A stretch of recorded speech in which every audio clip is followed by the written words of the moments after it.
Assalamu alaikum wa rahmatullahi wa barakatuh. There was a time in the life of the Prophet Muhammad sallallahu alaihi wasallam when things in Mecca had become extremely difficult. Years had passed since he began calling people to Islam. But instead of support, he faced rejection, insults, pressure, and hostility. So he traveled to the city of Taif, hoping that maybe the people there would listen.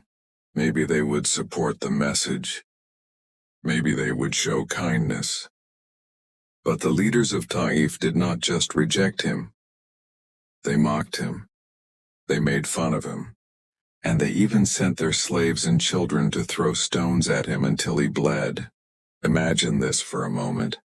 The most gentle, kind, and truthful man to ever walk this earth, standing in the streets being chased, insulted, and harmed, until his blessed feet were bleeding.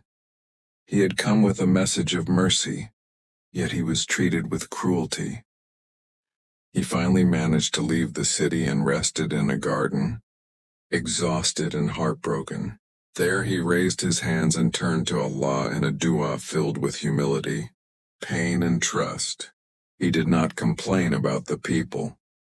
He only complained about his own weakness and asked Allah for his mercy. And it was then that Allah sent the angel of the mountains to him.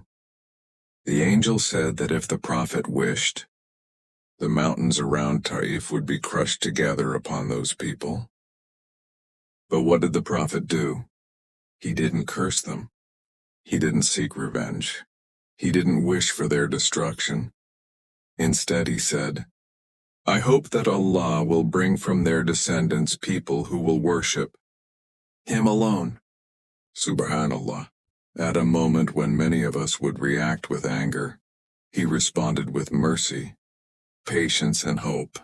This lesson is reflected in the Hadith where the Prophet sallallahu alaihi wasallam said, Allah is gentle, and He loves gentleness in all matters. Recorded in Sahih Muslim Hadith 293. The Prophet had the power, through the angel, to destroy the people of Taif. But he chose mercy. Because he was not sent to destroy people. He was sent as a mercy to the worlds. And do you know something beautiful? Years later, people from Taif did accept Islam.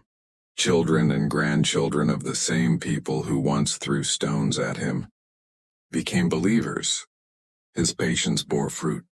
His mercy changed hearts. And through his example, we learned something important for our own lives. We will be hurt sometimes. We will be misunderstood. We will be treated unfairly. We may even be mocked when we are trying to do the right thing. But the way of the Prophet is the way of patience, dignity, and mercy. Gentleness is not weakness. Forgiveness is not defeat. Letting go is not losing.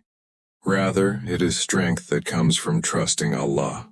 So the next time someone hurts you or speaks badly about you, or treats you in a way you don't deserve, remember Taif. Remember the bleeding feet of the Prophet. Remember his dua. Remember his mercy. And remind your heart that Allah sees everything, hears every dua, and never allows patience to be wasted. May Allah fill our hearts with gentleness, patience, and sincerity. May He allow us to follow the beautiful character of His messenger, and may He forgive us and keep our hearts firm upon His religion. Ameen. Assalamu alaikum wa rahmatullahi wa barakatuh.